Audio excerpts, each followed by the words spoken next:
from the studios of Farm Journal Broadcast. Coming up on Ag Day, Ag Secretary Perdue answering questions from Congress on the impacts of trade policy, plus challenges facing citrus growers and how Texas producers are helping to fill the gap. And agribusiness is now a good time to grow. They need to garner economies of scale, lower their per unit costs on things like machinery and labor. One of the only ways to do that is to expand the operation. And finding a getaway gem in the dairy state. Ag Day, brought to you by the Chevy Silverado, the most dependable, longest-lasting full-size pickups on the road.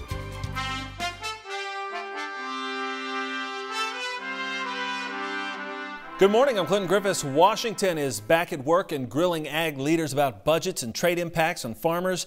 Ag Secretary Sonny Perdue testifying in front of the Senate Appropriations Subcommittee on Wednesday. Betsy Gibbon has details from the hearing.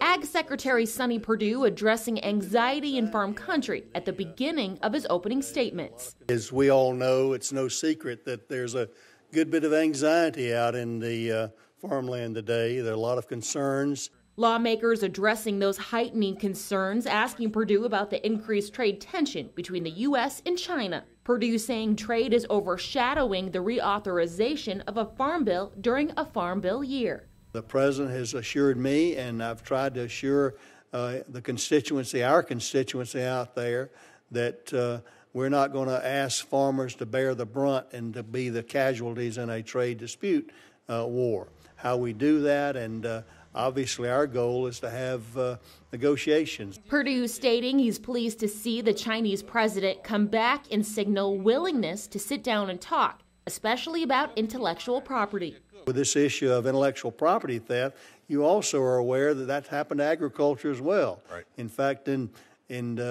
digging up seeds in fields of Iowa. Back on trade, USDA leaders saying at separate appearances the department may consider options including purchases of commodities in bulk to prop up prices, something the department has done in the past for some produce and dairy products. I really don't like to see the government owning commodities because in the end they're going to have to dump it back on the market sometime. Yet the Ag Secretary is still receiving pushback during the hearing.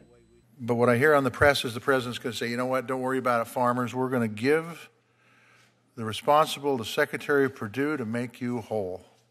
Not exactly those words, but could you address what you're going to do when, in fact, these markets go to hell? Because they're going to, and they are. Look, there's no doubt I'm anxious. Producers are anxious. It's their livelihood. It's their future. But we do expect that we can get negotiations here done on those. I think that will relieve the anxiety meter to a degree and then deal with the China issue. Reporting for Ag Day, I'm Betsy Gibbon.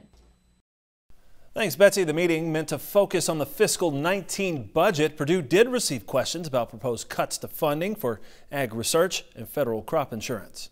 Now, also on the trade front, China has filed a dispute with the World Trade Organization alleging the U.S. tariffs on steel and aluminum violate world trade rules. This is President Xi Jinping announcing plans to open its economy that could offer a glimmer of negotiation hope to end or dampen the current trade spat, which includes proposed tariffs on U.S. agricultural products. Now, Trump has been insistent that the two nations will reach a mutually beneficial agreement, while Chinese officials have said negotiations would be impossible under current circumstances. 8 months after Hurricane Irma hit Florida and Harvey hit Texas, it appears disaster relief may be on its way eventually. USDA announcing this week $2.3 billion in aid for farmers and citrus growers hit by the powerful storms. Producers hit by the California wildfires are also eligible. Florida citrus growers sustained $760 million in losses following the hurricane last summer. USDA Secretary Sonny Perdue specifically mentioning citrus growers during the hearing in which he testified. The industry is so concentrated in citrus that we've really had to dig in. We've got most of the other things figured out, and we hope to have that as soon as possible. We're working on it, frankly, every day in that issue, and I would hope to I would give ourselves a time period probably of next week to have some announcement of that. It's unknown, however, when checks will be issued. According to the USDA news release on the disaster aid program, the sign-up period for it will be no later than July 16. Florida Ag Commissioner Adam Putnam says he's encouraged by USDA's announcement that disaster relief is on its way, quoting now, to make sure the disaster relief process is implemented in a way that will help Florida's growers and producers get back on their feet. USDA releasing its latest citrus forecast Tuesday. It expects 45 million boxes of Florida oranges for the 2017-18 season. That's down 9 million boxes from the 54 million predicted at the start of the season. While Florida lost a significant part of its orange and grapefruit crops, Texas growers are filling a void. In this video provided by the Texas Farm Bureau, Ed Wolf takes us to grapefruit harvest in Mission, Texas, a crop that dodged the bullet known as Hurricane Harvey. This year's Texas citrus crop is bittersweet. Texas orchards dodged Hurricane Harvey last year, but their counterparts in Florida weren't so lucky. Hurricane Irma ravaged the Sunshine State's grapefruit, tangerine, and orange groves, destroying much of the U.S. citrus crop. What you found was 40% of the domestic grapefruit market was essentially taken out of the supply chain within weeks of starting a season. Texas growers stepped up, filling in the gaps, sending grapefruits and oranges to the eastern seaboard and beyond, areas that have traditionally been Florida markets, making sure the fiercely loyal citrus eaters have fruit on their tables, some who may never have tasted the unique flavor of a Texas grapefruit. Here in Texas, we have a very unique climate, we have a unique soil, we have a unique rootstock, and all of those combined make for a very, very good grapefruit. Very low acid, high sugar, dark red in color, and it's something that if you are a grapefruit eater, you would love a Texas grapefruit. All citrus in Texas is grown in the Rio Grande Valley, roughly 27,000 acres. Rio Reds are the most popular Texas grapefruit, with Ruby Reds and Hendersons also hanging from the limbs. Harvest starts in October, and the last fruit will be picked in April. While a small portion is made into juice, upwards of 70% of Texas citrus is sold fresh. This time of year, we're harvesting fruit in the morning, we're processing it in the afternoon and shipping it that evening. So we're literally shipping fruit the same day that it was hanging on these trees. Texas citrus growers know hardship. Freezes in 1983 and 89 took out many Texas trees. Now, almost 30 years later, those replanted groves are supplementing other farmers' weather woes. Texas growers know they could be next. It's one of the hazards of growing a tropical crop. But in the end, it's worth it. I can go home and tell my daughters proudly that I work and sell a commodity that is of this earth, it's healthy for you, and that it's something that we can all be proud that provides a living for us. Texas citrus growers hurt for their Florida farming friends, hoping they're back on their feet in no time. Until then, they'll give new regions of the country a little taste of Texas. With the Texas Farm Bureau, Ed Wolf, Mission.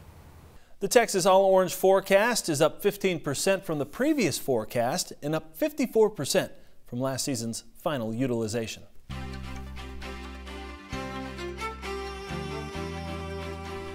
The Corn Belt and its fringe states are still in need of a warm-up, to say the least. Mike Hoffman has updates in today's Crop Comments. Mike? Good morning, Clinton. It looks pretty cold in Cole Harbor, North Dakota. Paul Anderson says the packer wheels on the air seeder are buried, adding, quote, "We are snowed in."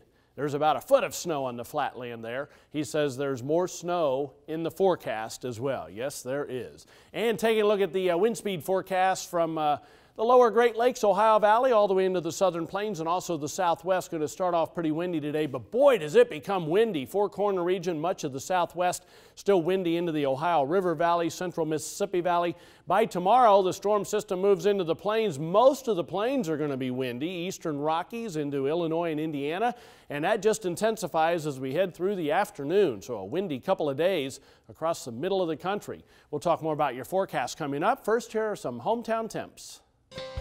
Save time each day and receive the latest market prices directly to your cell phone with market updates. It makes it effortless to stay aware of shifting market prices. Just text Markets 8 to 31313 to get started.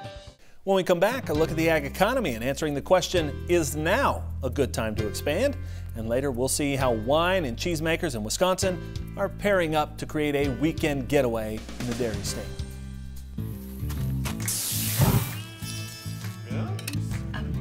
With a uniquely powerful formulation of proven ingredients, Resicor corn herbicide gives you extraordinary power. Who wants dessert? At least when it comes to weeds.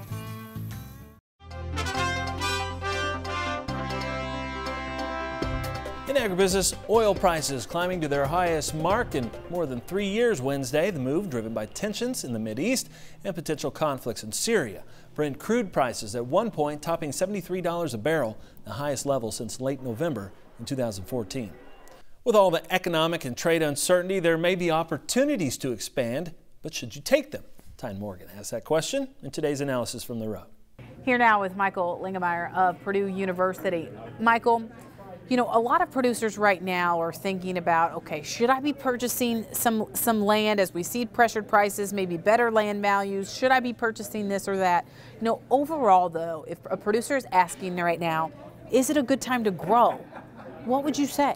It depends on their situation, but certainly if they need to garner economies of scale, lower their per unit costs on things like machinery and labor, one of the only ways to do that is to expand the operation so that their per unit costs for machinery and labor are lower. And so that's a very good reason to grow. Maybe they're thinking about investing their retained earnings, you know, the difference between profitability and what they're taking out of the business and owner withdrawals. If they're looking for a good place to invest that, many farmers put that right back into the farm. And so as the margins improve, there's going to be more retained earnings that they could potentially use to expand the operation. But probably the biggest reason to grow is you're bringing a family member back to the farm.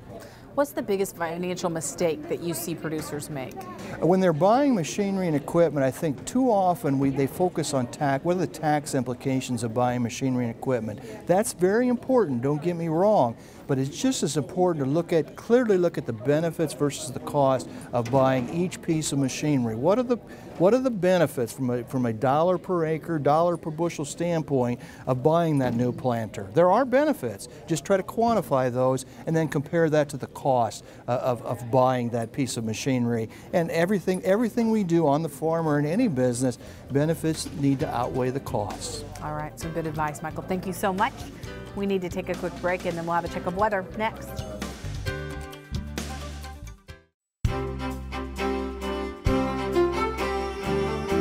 Welcome back to AgDay. Your meteorologist Mike Hoffman. Mike, I guess we might as well talk about the elephant in the room, this front draped across the northern plains. It's a huge temperature difference from north to south, and on the north side there's going to be a lot more snow over the next couple of days. On the other side of the coin, other side of the front, you're talking about some places that have not had any spring. It's been perpetual winter.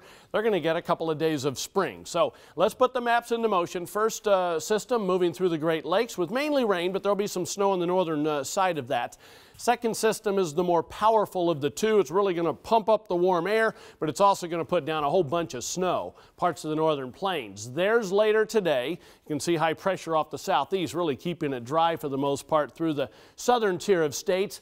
Heading into the day tomorrow, the snow begins. The Black Hills, southern North Dakota, back into Wyoming, Montana. It'll be rain farther east, pumping up that warm air into the Ohio River Valley, southern portions of the Great Lakes. Friday will be into the low 70s. For a change, hadn't been even close to that so far this spring. And you can see by later today we will start to see some moisture coming up out of the Gulf of Mexico ahead of the front with some showers and thunderstorms there. But I'm telling you, there is going to be a lot of snow in some places. By later tomorrow, it's into Nebraska, much of South Dakota, and a streak farther east. And this storm is not done. After later tomorrow, it's moving east from there. Precipitation estimates past 24 hours, some light amounts, Great Lakes into the northern plains. The majority of the moisture was in the west with that storm system coming in, and that system then comes eastward into the plain states, and you can see the areas that end up getting some of that moisture. Snow has been pretty much close to the Canadian border and in the higher elevations out west. We're going to add a lot over the next 36 hours, central and northern Rockies in the higher elevations, and also many parts of northwestern Nebraska, South Dakota, North Dakota, and streaking across the UP of Michigan, not Mexico. And then we're looking at more snow, like I said, coming east from there. High temperatures this afternoon, 80s, even a few 90s in Texas and Oklahoma, especially those dry areas. Still very mild south of the front as we head toward tomorrow morning, much colder north. And you can see high temperatures tomorrow afternoon ranging from the low 20s in parts of the northern plains. close to 90 degrees in South Texas. Taking a look at the jet stream, you can see that warm up that kind of comes in with the ridge there, then that main storm system, very slow mover, comes in. It's still going to be affecting our weather, and that looks like another shot of cold air kind of coming in for the middle and latter parts of next week. That's a look across the country. Now let's take a look at some local forecasts. First of all, Casper, Wyoming, partly sunny, windy and mild, high temperature of 64 degrees. Winona, Mississippi, nice, lots of sunshine, high around 80. And finally, Elmira, New York, cloudy and windy with some rain at times, high of 61. Drovers TV is next, including price headwinds for cattle feeders. And if you're looking for a weekend getaway, perhaps enjoying some fine wine and cheese, we'll tell you a place in Wisconsin you don't want to miss.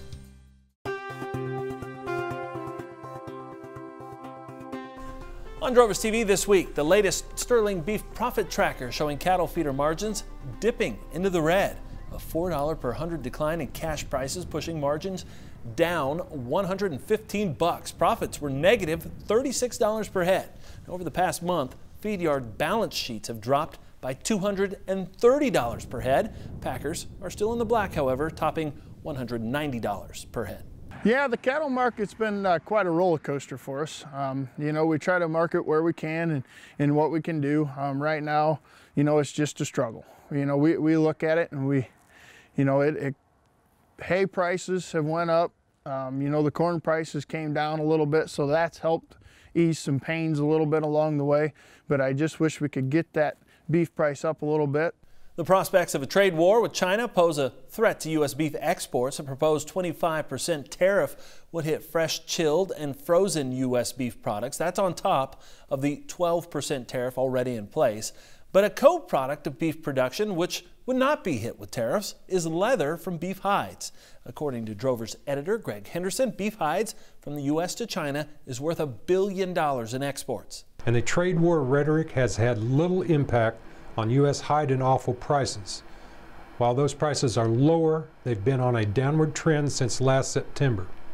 Sterling Marketing says the beef drop credit price last week was $145 per head, the lowest price since March of 2010, when the price was $134 per head. Henderson says the declining drop credit price is due to higher slaughter cattle numbers. More carcasses mean more hides. Sterling Marketing expecting those prices are likely to see further declines as beef slaughter rates are projected to increase another 4% in 2018. Still to come, a nice way to spend the weekend, lost in Wisconsin and sampling some of the state's best cheese and wine.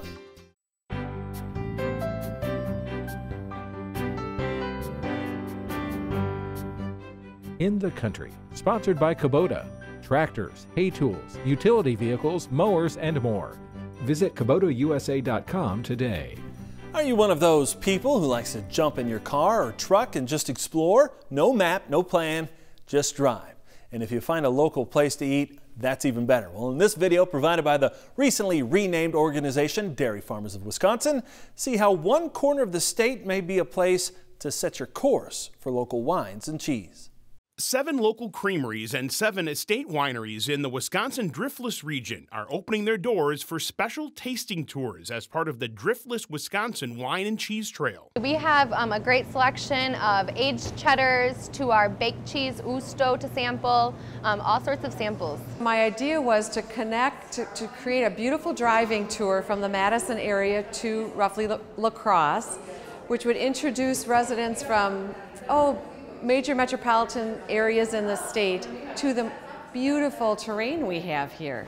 The Driftless Wine and Cheese Trail, through a Buy Local, Buy Wisconsin matching grant, is a collaboration between Wisconsin's $43.4 billion dairy industry and the state's growing wine industry. Well, my dream with this trail was to build on a nice relationship we already have with a local winery and the creameries here in the Westby area. You can embark on the trail any time of year, but on event weekends, there are planned activities, special discounts, and educational tours to provide a more interactive experience for all ages. It's a great time to showcase what Wisconsin cheese is about and to pair it with all the great wines that Wisconsin makes also.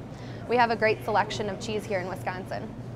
Enjoy stunning scenery as you sip wine and sample cheese crafted by local artisans. You might also get the chance to meet the families you're supporting with your local purchases. The ultimate goal is for the visitors to get to know the people who they're supporting by buying local products, and then when they see our products in grocery stores all over the state, they can pick up some product that they love, a wine or a cheese, and say, I met those people.